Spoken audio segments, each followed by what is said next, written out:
Dah bosan dengan water purifier yang lama, bosan dengan water purifier yang kotak-kotak tu, kontrak anda dah habis, anda nak trade in dengan water purifier baru? Saya kenalkan dengan model baru LG water purifier, model WD516.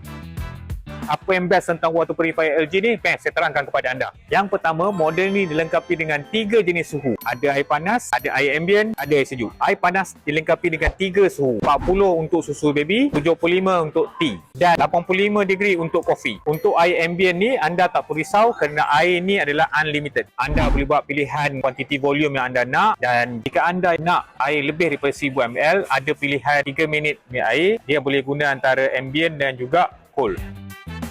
Yang kedua, anda boleh rotate dia punya nozzle ni ke kiri ataupun ke kanan, dan juga tray ni pun anda boleh pusing kiri dan ke kanan. Dengan cara itu, anda boleh letak water purifier ni antara menegak ataupun melintang ikut kepada kedudukan yang anda mahu. Tambahan daripada tu, dia ada auto moving tab, boleh mengelakkan supaya air tidak terpercik. Ini kemudahan untuk auto moving tab. Yang ketiga, water purifier ni anda boleh tukar filter ni sendiri. LG akan send filter ni ke rumah anda 6 bulan sekali. Jom saya ajar macam mana cara nak tukar filter. Mula-mula tukar ke kiri, tarik keluar tray, cabut bahagian tengah ni.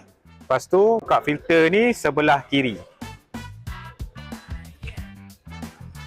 Filter baru sampai, masukkan filter. Lepas tu tutup balik tray. Dah selesai. Dah tak payah pening nak tunggu technician datang ke rumah untuk tukar filter untuk anda. Senang kan? Anda boleh tukar sendiri. Bulan ni kita ada special offer. Berminat dengan offer ni, tekan back biru di bawah ataupun contact tim kami.